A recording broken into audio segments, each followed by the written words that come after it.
so much of a chance that Laris Mabiala was only required to give it the nod of approval. Towards Pereira, picks himself up and scores. It's an equalising goal that's been snaffled as much as anything else. It's crept in. Dalio Zuparic has bagged his first goal for the Portland Timbers. MLS is back, and so are the Portland Timbers in the winner's enclosure. The MLS is back final. It all came down to Orlando and Portland. We pick things up in the 27th minute and a Diego Valeri free kick. He was in the starting 11, by the way, and just a beautiful header from Laris Mabiala. Of course you have the maestro in the match to start the game. Plays in a brilliant ball for Mabiala, who made no mistake and finished on that free kick. Yeah, but not so as quick, Chuck. it is, yes, exactly. Look at this. Orlando, Kaylin. This is Nani. This is what they do. Yeah, this is Nani. Gets isolated one-on-one. They pushed him wide. Pereira makes a really good run, late arriving in the box, and brings him back into this one. Galese here. A solid tournament for him, making a save on a Diego Valeri free kick. We're still tied up here until the 66th minute. On another set piece, and this time Dario Zuparic just getting on the end of this one. And it's a great cut from Williamson to get that shot off. A tip from who else? Jeremy Abobasi finding a way to be involved, and then the finish from Zuparic. And when it is all said and done, it is Portland who are the MLS is back tournament champions. Here is a look at the game stats. And, as we expected, guys, Orlando just dominating possession in this one. But Portland took advantage of their situations. It was all about set pieces for them. And this is all she wrote.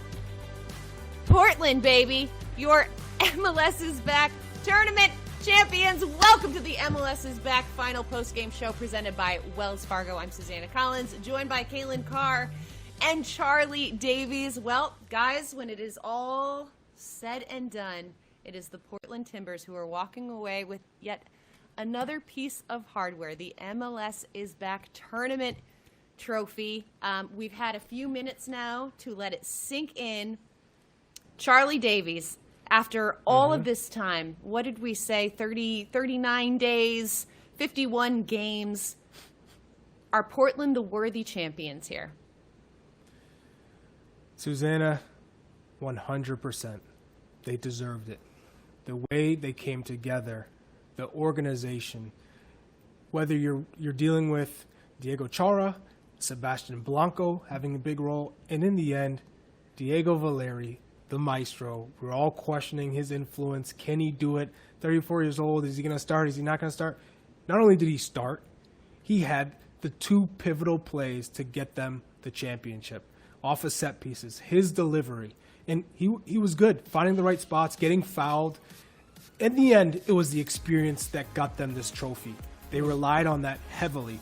And it was the players who knew how to dictate the tempo, slow the game down. Let's make it organized, stay compact, make it difficult to be broken down. And in the end, Orlando didn't have that number 9. Like Kaylin touched on it.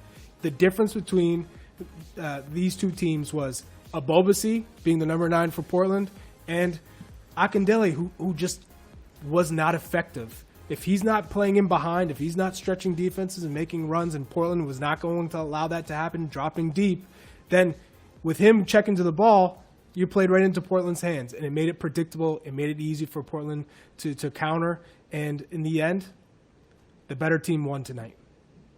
Yeah, and it was the same formula that we've come to see from the Timbers, and frankly, when they are at their best. 36% of the ball doesn't matter because they have the chances and they have taken their moments when they've arrived. If you look at the semifinal, how did they get past Philadelphia Union? 2 set pieces. What happens in the championship game? 2 set pieces again. So they do have the quality and the moments where they can hit you on the counterattack, and they wait for those moments. They're content to. But when you start to go down against a team like this, it becomes very difficult to play from behind. And Portland did a really good job of pushing everything wide. And when you have an inverted winger like Nani, and you don't allow him inside, and you create basically the way you see Orlando find success is to create overloads. And when you have everyone behind the ball, it's much harder to drag and pull people from side to side the way we see Orlando find success in the past. And then credit to Portland. In these moments, they were more alert. Couple small mistakes, and this is really what experience means.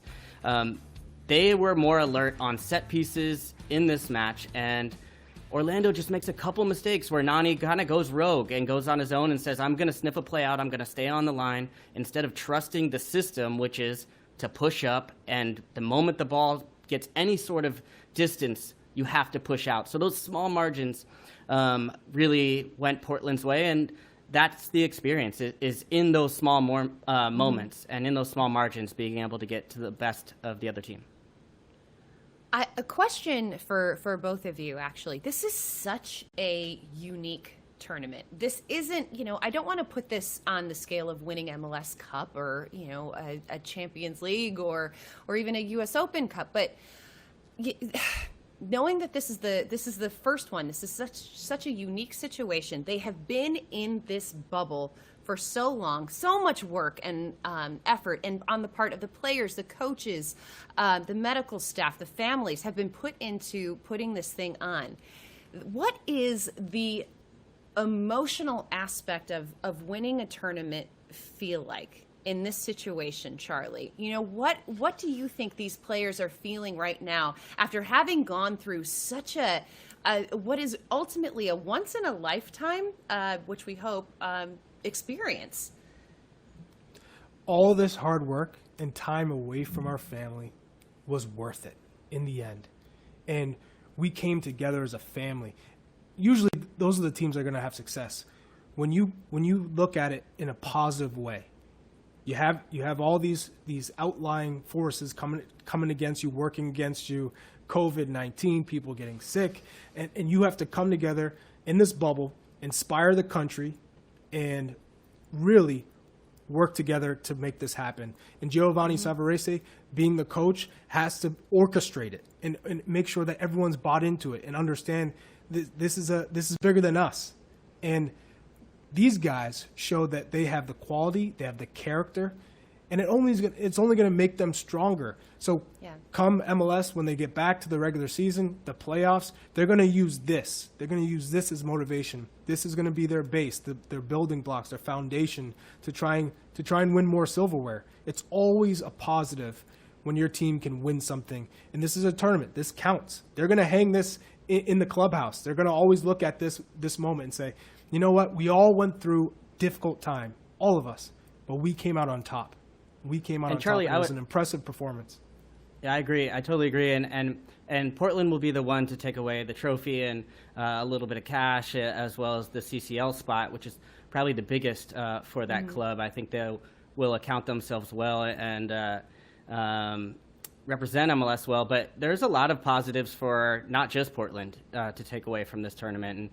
And the biggest would be in the other locker room, who will be disappointed to have made it this far and then ultimately lost in the end, with Orlando City and what Pareja was able to do, really giving this franchise a whole new picture, a whole new culture, a whole new future that they have to look forward to. And when you look throughout the tournament, whether it's FC Cincinnati and what they were able to do, Vancouver Whitecaps, completely undermanned, and the way they gave account of themselves, Columbus Crew, there's been a ton of teams that San Jose, Minnesota, a lot of these teams are going to come out of this, and I think some of it did come down to the attitudes that they came into the tournament with, because we heard a lot of players, we talked to them throughout, talk about, well, we're playing against the opponent, but we're also playing against the environment, the heat, the humidity, and the teams that ended up taking it and just kind of embracing the challenge were the ones that ended up getting the most out of it. So credit to Portland, but I think there's a lot of other squads that may have not won it all, but can take that momentum and some points with them from that first round into the regular season. Yeah, very well said. I want to talk a little bit about Sebastian Blanco. And Charlie, we spoke briefly at halftime, and you had kind of mentioned that he hadn't quite put his footprint on the game yet. But all in all, I mean, it was a very gritty performance from him. What did you see from Sebastian Blanco tonight? Sebastian Blanco was just trying to find the game. And Orlando was very conscious of where he moves, how he likes to get involved, how he looks to combine. So they're always having inside help. And I love the fact that he would either draw a foul and waste some time there. He was often found in good spots where he just used himself as a decoy. And I think tonight he was still influential without as many touches as we normally are accustomed to seeing him have in the attacking half. Sometimes it was just dropping in the defensive third just to be an option, and then play one touch or two touches to get out of trouble and find that other option to go into the attacking half. He didn't score. He didn't have that memorable assist, but I still think he's so vital and important to this team as far as his movement. And just when he's on the field, you have to account for him with more than just one player because of his motion, his movements. And whether it's distracting a couple players, whether it's drawing players out of positions, he was able to still do that tonight and still made an impact. Yeah, his quality is there. Oh, sorry, Susanna. Oh, no, I was just going to say Taylor Twellman made the comment, we saw him making tackles like a center back, and the guy's 5'6". I mean, he asserted himself in other ways tonight, Kaylin. There it is. Well, yeah, that's the tackle right there. And yeah. I mean, you see the quality right here. He's getting mixed up with, I believe, the assistant on Orlando City's side. But I think, the quality is clearly there. You see the skill and the way, but I feel like he gives this team personality. And when you have teams in MLS, I mean, we saw it with Ladero last year in Seattle and the way they won the championship, but he was, digging out balls in his own box. And when your best player, like Sebastian Blanco, not only has the quality going forward, but is willing to give so much to the team, I mean, that's what a final is really about. You're not always going to have the most free-flowing style of play, and we saw that today. It was more of a gritty match where teams were, physical very much, and trying to win win your duels, win the small margins, get set pieces, and get ahead. And when you have a player like Blanco who's mixing it up with the coaches, the referees, I mean, his own players, and he's the smallest guy on the pitch, but he's almost got the biggest heart out there. That alongside the quality is what I think really helped lead his team and makes him a special player beyond just the quality that he has to score goals. I have to say that this is a long journey, and we have been 6 times here with a smile in our face, but knowing that tomorrow we needed to prepare the next game, and that was what we did in the last 46 days. And today nothing changed. Tomorrow we'll be up again to prepare the next one game against Miami. It seems like it is more difficult, but the game just gives you this possibility to grow under victories and under defeats. So it's what it makes us better and stronger. The players are fine. I have to say to the fans that I found a group of players with a lot of pain because they want to give them this victory, but at the same time they knew that they have the initiative and they were that team who wanted to get it all the time, and I have to be proud. Yes, we learned. We are a better team. We must accept we are not the same team as before, and you all know that. You also our games, you see in this final, you see the way we've been playing, you see the way every team who play against us behave against us. So let's be honest with our team. We know we are a team who need to improve a little bit more, but at this moment I'm so happy to be on this team with this coach, with this staff, because we showed we took these 2 months to improve, and we did it. And then I hope to our fans, to all the people who trust us from the first day, they are proud of us, because from today we just can be better. And to every team in MLS now who will face us. They know they will face a strong team, and will be the respect there on the field. And this is what we learn, what we know now, and we need to continue with our confidence and continue to improve our game. But I'm so happy to be in this team because we improved so much. And was difficult times for us to be here far from the family, but we wanted to be here from the day one. We wanted to compete, and we show everyone our passion from the soccer. And our passion bring us to the final and make everyone dream about winning a trophy. Unlucky we didn't get that one, but everyone saw what we did, and everyone saw our quality of football, and everyone saw who was better on the field. Well, the dreams of winning a trophy still very much alive and well in Orlando. Oscar Pareja expressing pride in his team. Nani, we heard him say, we are not the same team that we were before. So my question to both of you guys, what have we learned about this Orlando City team? Who are they when we look at them amongst the rest of the league, Charlie? Suze, I've talked to many MLS players, and they all say the same thing. They cannot believe how Orlando went from playing last year and how disjointed it looked to this year looking like a completely new team with new players. And there's not that many new players. It all starts with Oscar Pareja and a system, and having these guys understand when to press, when to move, how they want to attack, how they want to defend, the transition game, making them able to play a multitude of different styles and a different approach, the mentality, changing that with this Orlando side.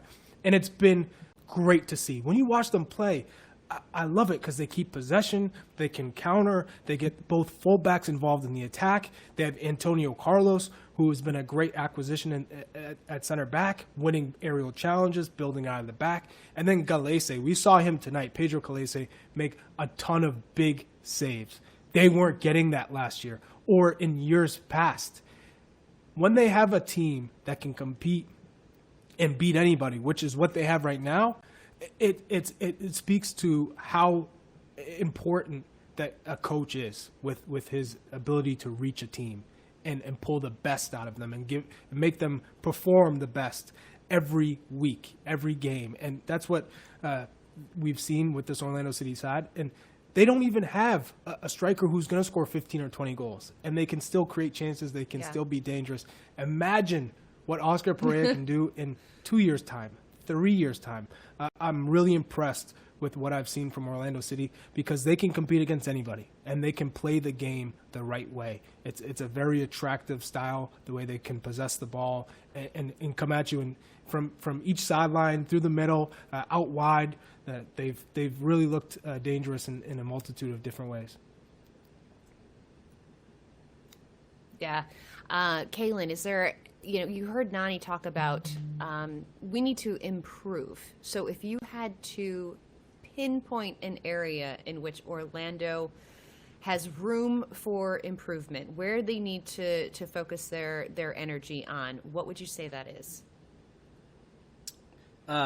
Charlie just said it. I mean, at number 9, I just think Tesho has been really good for them, but thrives a little bit more in a roll off the bench where he's able to come on, apply some pressure, and continue to kind of nick goals. And he's a handful. But I think from the start we saw tonight, he wasn't able to thread in behind. He didn't have necessarily the same hold-up play that Ebobisi has or offer the same qualities necessarily. Now, give credit to Portland. When you have Shara and Williamson sitting in front protecting that back four and you're sitting in a low block, it's not easy to exploit those spaces. But he wasn't able to impose himself on the match. Of course, they've got Dom Dwyer, who went out injured as well. So that seems like an open competition, but you think if Orlando does want to try and maybe upgrade, you would think maybe that would be the number 9, but it's hard to take a look at this Orlando side and ask for room for improvement. I mean, it's incredible to see the improvement that they have taken in such a short amount of time. And really, the improvement hasn't been at the front necessarily. Nani scored 12 goals last year, 10 assists. Chris Mueller has been a dangerous player all along. This team has been able to get goals here and there through other players on the pitch with Dom Dwyer and Tesho, these guys I've mentioned. The big difference for them has been in the back. I mean, in the past, this back line bled goals. And if you look throughout the tournament, tonight was the first night that they gave up more than one goal, and it was the first game that they lost. But every other match, they gave up one goal or no goals. And when you are an attacker, and Charlie can speak to this too, when you go into especially a knockout tournament and you know that one's probably going to keep you alive, two's probably going to lock it down and move you to the next round, that's a different way to approach things. And with the firepower they have, they can really do some damage that way. So the biggest change for them has been in the back, and I think if they continue to add a couple more pieces to the attack, particularly maybe around that 9 spot, they're going to be good. But Pereira was also the revelation for the tournament. Nani gives the headlines, but he was so good at really facilitating the attack, and I think that DP slot is he's been worthy of it already. I mean, last year we didn't see his best, but under Pareja, we've seen Pereira's best already. Yeah, Pereira definitely a difference maker for Orlando City. But tonight, Eric Williams had quite the effect on him. And time now for Top Tier from Matt Doyle. He is going to break down how Eric Williams got the best of Mauricio Pereira. Valeri. It's Williamson, nice check back, and it's crept in. Zuparic. We talk about veteran savvy in the game, and we saw it on the first 2 goals of the MLS's back tournament final. Once the ball gets wide on Juan's foot here, it's obvious he's going to hoof it, and there's only one place it can go, up the sideline. Chris Mueller has got to understand that and get inside of the left back, Jorge Villafana, to provide an outlet. But Sueño sniffs it out and beats him to the spot. He wins the ball and wins the foul, and one set piece later, it's in the back of the net. Just a few minutes after that was Orlando's turn. Mauricio Pereira understands that with Tesho Ekendele moving to the front post, the top of the 6 is open, and it's about timing the run and disguising it so that the Timbers defense doesn't see it coming. He actually slows down near the penalty mark, gets Eric Williamson on his hip, then keeps him there, keeps his balance, and puts the ball into the back of the net. This is veteran savvy in the box come to life. Of course, it was Williamson who had the last laugh, playing a crucial part and outfoxing Pereira on the title-winning goal. Game, set, and match to the Portland Timbers. The MLS is back, tournament champions.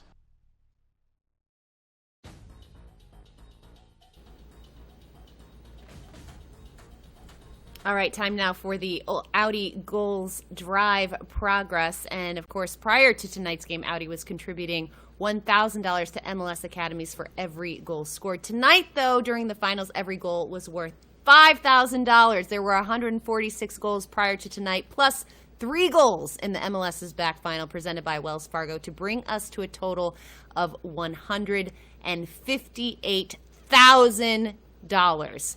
So that is very, very cool. And Diego Rossi, guys, taking home the Golden Boot presented by Audi. He had 7 goals in the tournament. Nobody was going to catch him. I mean, what can you say about his play in the tournament? I know they got bounced earlier than we anticipated, but Charlie, what impressed you the most about Diego's performance?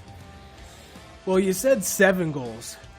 4 goals came against city rivals Los Angeles Galaxy.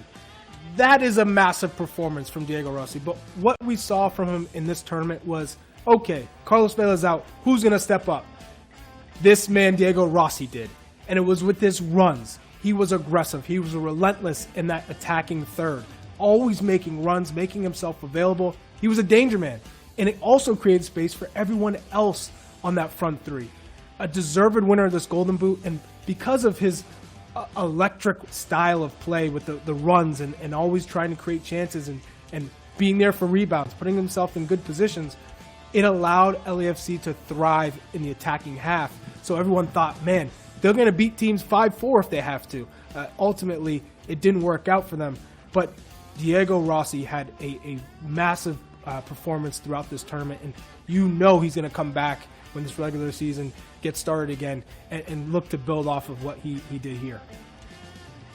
Absolutely. Well, to further its support of MLS academies, Audi will contribute $10,000 to the LAFC Academy in recognition of the MLS is Back tournament Golden Boot winner. So well done, Diego Rossi. Also, our friends at Wells Fargo are rethinking the assist. Wells Fargo, an official sponsor of MLS, has teamed up with Feeding America to transform select bank branches and corporate properties into food distribution centers to help communities around the country. For each assist during the MLS is Back tournament, Wells Fargo will help provide 1,000 meals to Feeding America member food banks. There were 134 assists in the tournament, meaning $134,000 committed towards 50 million meals Wells Fargo is helping to provide as part of its Wells Fargo Drive Up Food Bank program that runs through the fall. So speaking of that, time now to break down our assist of the game. And this was an assist courtesy of Nani on the goal to Mauricio Pereira. And we're going to break this down, Kalen Carr. Yeah, I mean, this is Nani here, one-on-one, facing the outside, and so much of the conversation, you could actually hear it from the Portland players due to the way the field was mic'd up, was to push him outside. Well, here's what happens is Pereira makes an excellent late arriving run, and when you play against a low block, a team that is sitting back and set, the one thing that can disrupt it is a deep run coming from the midfield, and Pereira does a fantastic job here of just getting on the other side of Williamson, and that first touch, it gets caught underneath him, but then he's able to just stick with it and find the final touch. But a great assist from Nani, not the decisive one, but it brought them back in the match, and I mean, Nani was influential throughout the tournament, and this was an excellent example of that. All right, let's take a look at the assist leaders in the tournament, and leading the way, Sebastian Blanco with 5. Nani right up there, though, with 4 in the tournament, and Diego Valeri with 4.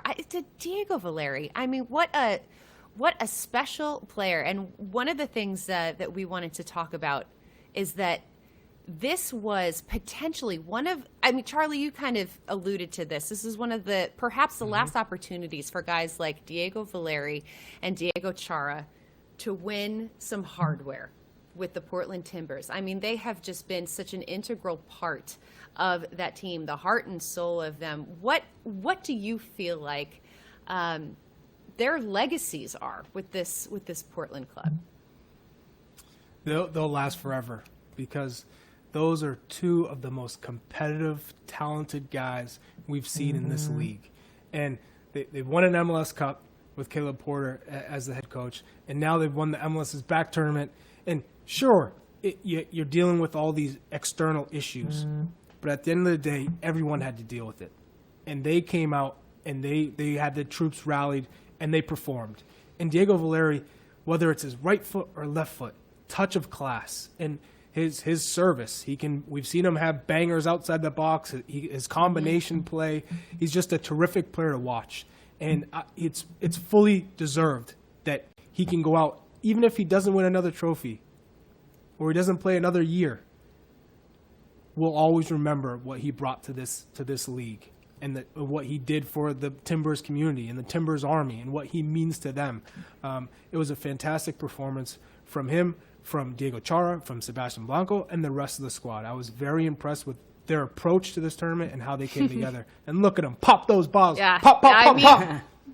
They have earned every second of celebration. Suze, I listen. Diego Valeri's legacy has long been set in Portland, but Charlie and I go back and forth in this, because he thinks that, this might be sort of maybe the beginning of the end, and I've seen so many conversations around, is he going to start to be more of a player off the bench? But when I look at this Portland team, why would you come away from this and say that this isn't replicable in the regular season, and especially, though, when you get to the MLS Cup playoffs later in the year? Because the style of play they play at, the quality they have, and then you look at even some of the young players emerging with the 23-year-old Williamson and Ebobisse, who have gotten so much stronger over the years, which has been sort of a knock on Portland, is they haven't had good young domestic players, but I think that's starting to change. And then, listen, Chuck, you've got Diego Valeri and Diego Chara, right? They're 34 years old,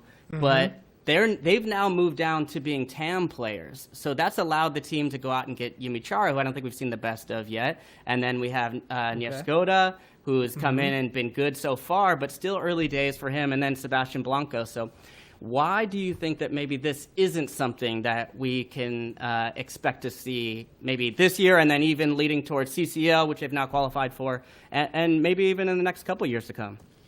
Well, the quality never leaves. But 34 years old is 34 years old. And being in Portland, when you have to take those cross-country trips often, they take a toll on you. And let's not forget, he's playing on artificial turf. This isn't grass. That also plays a part in all of this with your ankles and your joints and your knees. So whether it's 1 year more, whether it's maybe this is the last year, because this is taking a mental toll on everybody. And he's done it all. He has nothing left to prove.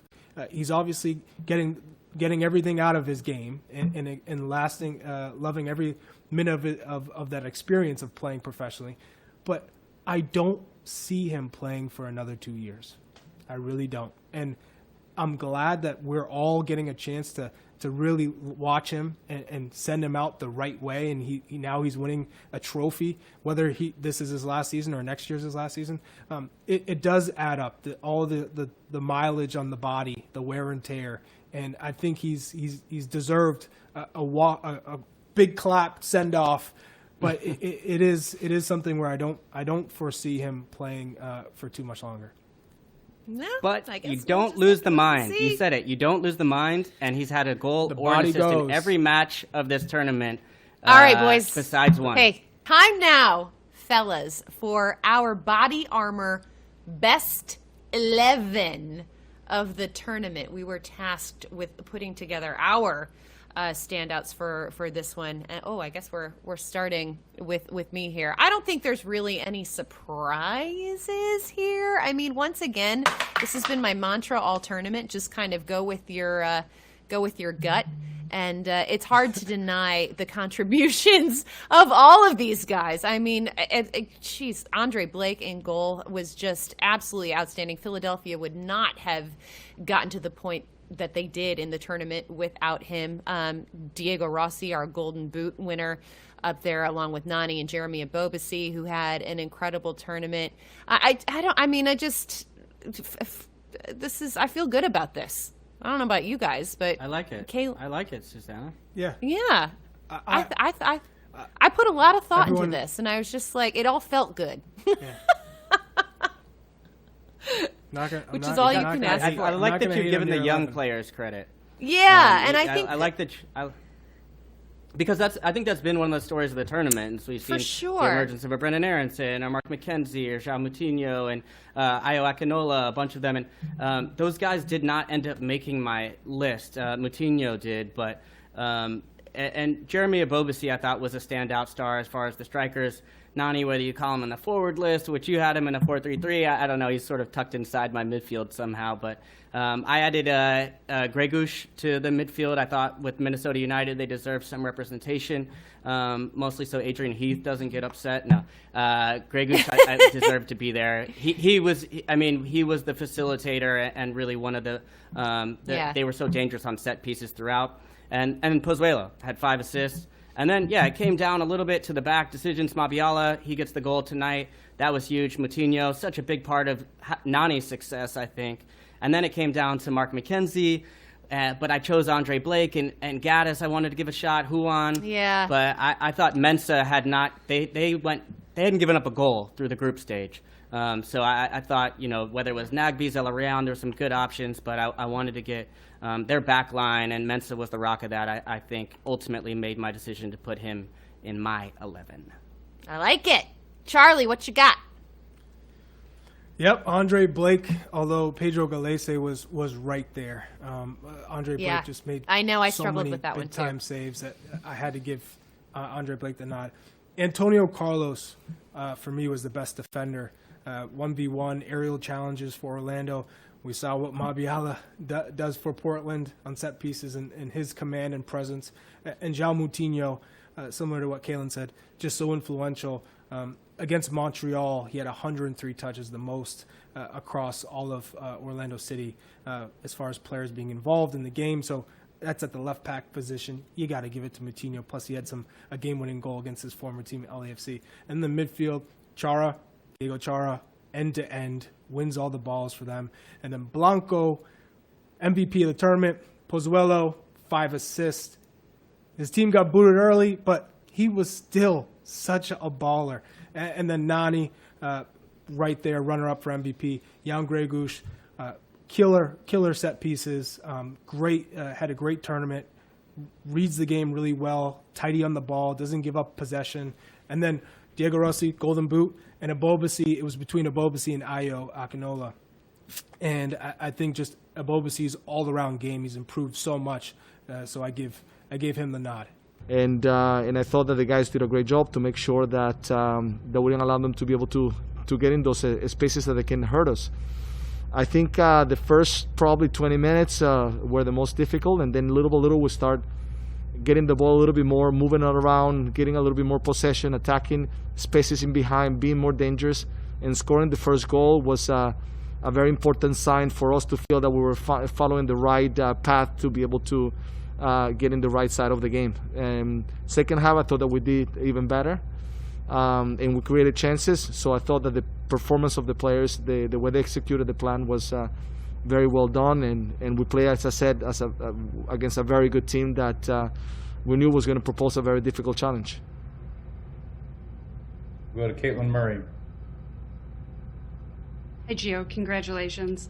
I just wanted to ask, when you look back on this tournament, what is this going to mean to you? How do you kind of put it into perspective? You know, when you look at things like MLS Cup and the Open Cup, what does this one mean to you? Yeah, so I think every tournament, every season that you play, every moment that you compete is special when you achieve something important. And in this tournament, we came here with a purpose. I thought that the quality of the teams that came here was above the expectations. I think that the way it was organized with some concerns at the beginning, but then at the end, MLS doing a great job to put together an unbelievable tournament, which I think achieved so much to all the fans that were looking forward to seeing their team. And for us, it's going to be a great memory because it's special, it was unique, and being able to lift this trophy that gives us right now the possibility to compete outside the United States in the CONCACAF Champions is a special feeling. Who knows if there will be another tournament like this, but at least we feel proud that we were able to get this one and bring a trophy, another trophy to Portland, back to our fans. Nick Krepp, you go ahead. Gio, congrats. Thank you. Being away for so long, not many plane rides come back like the one you guys are going to face here. How much can you enjoy those moments? It'll be a while. You got some extra baggage you carry on with you. Of course. It's been long. We want to see our families. We want to see them. They've done so much, a lot of sacrifice. And it hasn't been easy. But as I said before, we came here with a purpose. We were very content around, the players, the staff, the togetherness was incredible. And it felt very much like the run of 2018 because the guys were very fresh mentally. If there was another match, I can tell you that the guys would be up to because the guys wanted to make sure that we went back with something important. And hasn't been easy, it's been long. But again, credit to MLS because I think we felt very secure inside the bubble and determined was very competitive. And we're very glad that we were able to go all the way and lift the trophy. We'll go back to Sam.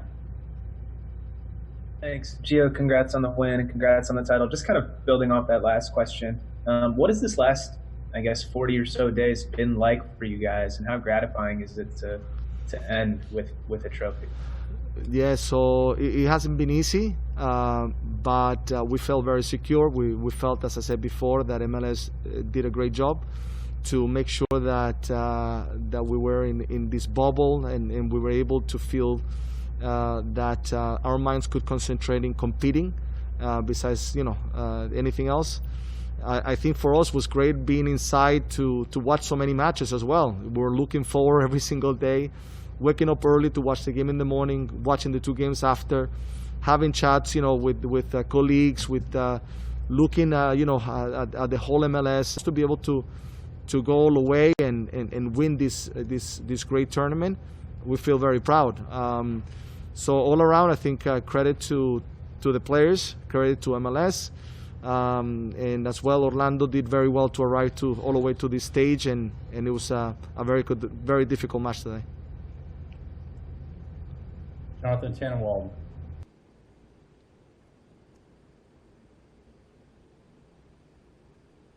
Gonna be a happy plane ride back to Portland for the Timbers. They are your MLS's back tournament champions. This is, like I said earlier, this has just been such a unique tournament. These circumstances were just completely unprecedented. And I just kind of want to get human for a little bit and give a massive shout out to everybody that went down to Orlando, all of the people behind the scenes who worked so hard and tirelessly to put this thing together. And that goes, through team personnel, all of our MLS digital staff, the networks, the camera crew, all the healthcare workers that were there doing tests, the enormity of what they were able to pull off successfully, really just can't be understated at this point. And I think we're all kind of going to have a few days of sort of reflecting on what this thing was that we have been talking about for the better part of just over a month now. And I don't know, I guess those were kind of my parting thoughts from this tournament. I'm so pleased for Portland. I am beyond over the moon for Orlando and what they showed, and so many teams. Just the grit and desire that they put on display for everybody to see. I think they showed that this tournament mattered. It gave us some joy. It gave us a really lovely distraction from some of the crappy things that are happening in the world right now. And I just wanted to give you fellas a chance to kind of give your parting thoughts on the MLS's back tournament now that it is officially in the books. Charlie, we'll start with you. It was a huge success, and I want to commend the players, the staffs, for going down to Orlando, and Gio touched on it, the sacrifice, leaving your family, your loved ones behind to go out there and perform, and knowing it's more than yourself, it's more than your club, it's for the people in this country to come together and have something else to think about that's positive, and that's live sports, because live sports brings us all together. And I've really enjoyed my time working with you guys, and I want to thank you both. I want to thank everyone who works on this show, our producer, Chris Karen and Steve Kerr, and everyone else behind the scenes. And then, like you said, everyone down in Orlando, all those hours, we know how hard they're working to make sure that we're able to connect with the members, the players, the coaches down there, to have our interviews and to make everyone feel safe. I think that was the why it's even so much more impressive during this time where we're seeing spikes in other states and uncertainty and what's going to happen. Yeah. But in this bubble, under MLS, we had a safe environment where we could have live sports. So I think that can't be overstated enough, and a huge shout out to everybody who's had a hand in seeing this be such a success.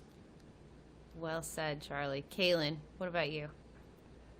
Yeah, absolutely. I mean, all the same sentiments, and definitely shout outs to everybody involved. And I don't know. I thought the tournament was really fun. It was unknown. I thought we saw a lot of really great storylines evolve. Especially for the teams that are unknown. I'm interested to see, can Orlando compete at the top of the East? Can FC Cincinnati, Vancouver, Chicago, some of these teams can we see how they develop? But I think when I really reflect back on this tournament overall, and I think from the first day to the very last, the moment that will stand out to me would be the Black Players for Change organization, and then 170 players walking out into the field before that first match. And then we heard the story on ESPN of Jeremy Abobasi reflecting on having a racial slur told to him as a young player growing up for the first time at the Disney Wide World of Sports complex. So for me, the biggest thing is to say, okay, their message was to say, yes, MLS is back, but MLS is black, and that we should also consider that. And it's not a distraction. It's not just for your entertainment, but that there's a lot more to it. So I commend those guys for taking a stand. I know Charlie stands with us, and Susanna, you as well. And so I'm really excited by what they've done, and I'm eager to see where they decide to take it from here. Yeah, 100%. And you know what? The good news is we don't have to and wait there's a that video, long. by the way, that just came out that I want to plug from Black Arrow that is out. You should check it out right now with the Black Players for Change. And you can also still buy a Black Lives Matter t-shirt from, I believe, Creval. the MLS website or creval.co. I think it's on both, actually. I ordered Gotta plug mine. Warren. You gotta plug. Hasn't arrived yet. Crazy but when legs. it does, Crazy I'm gonna legs wear Creval. Oh my gosh. Well, just a huge congrats to the Portland Timbers, to Orlando City, to every team, to everybody down in Orlando, to my wonderful, fabulous partners in crime here, Charlie and Kaylin, and everyone behind the scenes. What a tournament! And guess what? MLS is back again. We're coming back. Yes. So you don't have long to wait. I think is there a game tomorrow? Honestly, is it Nashville and Dallas? Is that happening? Yeah. So there you go, guys. Soccer doesn't sleep. But thank you so much for hanging with us and being a part of this really historic tournament. It has been a blast. I promise you, we will see you soon. But before that, we're gonna get some much needed rest. So, guys, take care. We'll see y'all soon. Peace.